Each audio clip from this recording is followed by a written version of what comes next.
आसमानों से झांकते तुमने कई सदियां गुजार दी।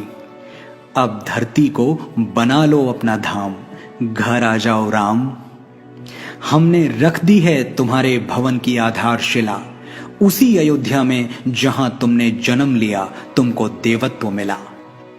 घर आ जाओ राम, अब तुम बेघर नहीं रहे, सरजू के तट फिर से तुम्हारे हुए। अवध के खेत खलिहान पोखर पनघट फिर से तुम्हारे हुए। पधारो अपने निवास में और क्षमा कर दो हमारी वो भूल जो अंकित है इतिहास में। हमने वो सूरज अंधेरे में फेंक दिया जिसने पूरी सृष्टि को उजाले में रखा। कैकेयी ने तो सिर्फ 14 बरस का वनवास दिया था, हमने 37 साल तुम्हें ताले में रखा।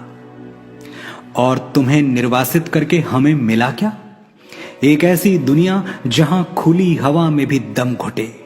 मानवता अहिल्या की तरह पत्थर हो चुकी है राम, तुम आके पैरों से छू दो तो शायद जी उठे।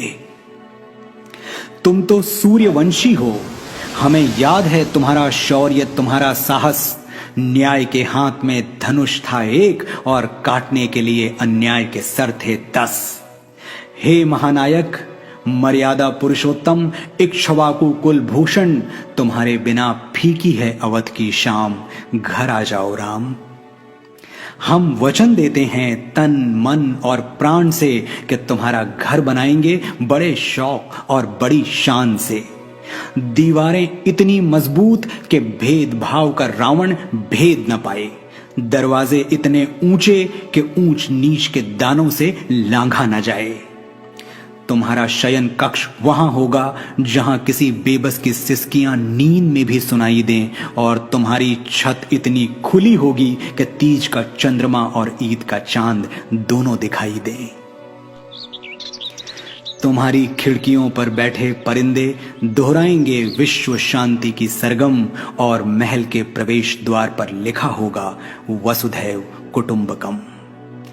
एक आंगन भी होगा, वहां बैठकर गाए जाएंगे कीर्तन भजन और खड़े होकर जन गण मन। तुम्हारी प्राचीरों पर जलती मशालें मौन घोषणा करेंगी कि अब कहीं किसी कमजोर का छप्पर फूंका ना जाए।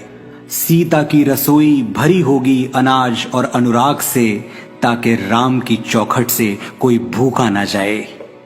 हमने रख दिया तुम्हारे भवन की नींव में पहला पत्थर, अब और न सताओ धनुर्धर। अनगिनत केवटों शबरियों सीताओं को प्रतीक्षा है तुम्हारी, घर आ जाओ मेरे राम, मेरे मंगल भवन अमंगल हारी।